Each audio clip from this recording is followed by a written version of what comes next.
apologize for my sickness. You guys will just have to bear with me.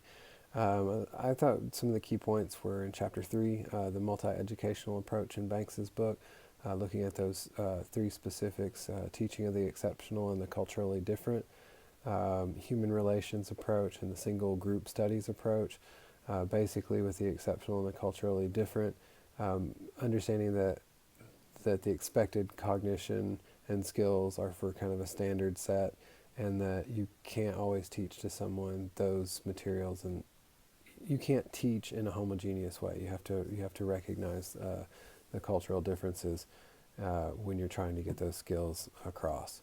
The human relations approach, I'm going to quote Banks here, quote, engenders positive feelings among diverse students, promotes group identity and pride for students of color, reduces stereotypes, and works to eliminate prejudice and bias.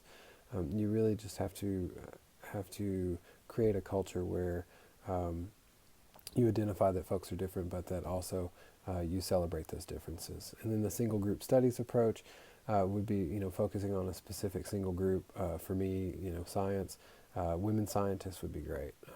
It's kind of what Black History Month does for us. You focus on a single group's achievements, overcoming oppression, its history, and through that engender more understanding of a culture. Also, Banks, chapter 11, had journals where they looked at kind of in a Goffman style, the front stage and backstage of journals, and the way people, specifically white students, interacted with African American students. In the front stage was often very much different than they acted in the backstage. A lot more racism and just outright racism in more of a backstage setting, and in more of a front stage setting, often there were microaggressions and things like that.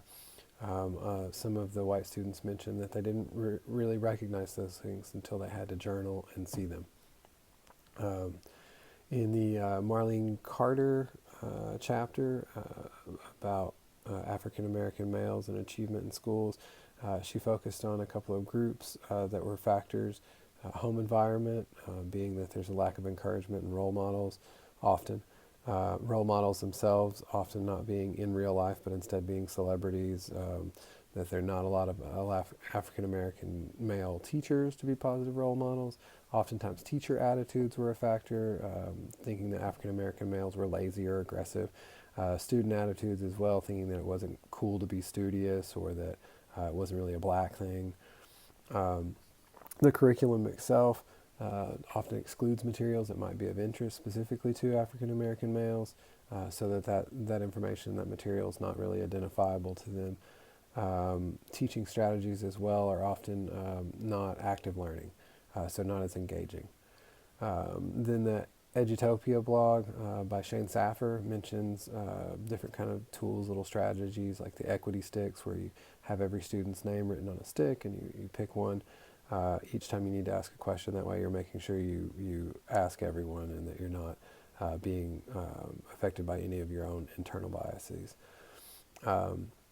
And also, she mentioned specifically varying structures for discussion. I think that's really where you could use technology in your classroom. Various different ways: Flipgrid, group blogs, Padlet, Powtoons, any way that the students can express themselves individually.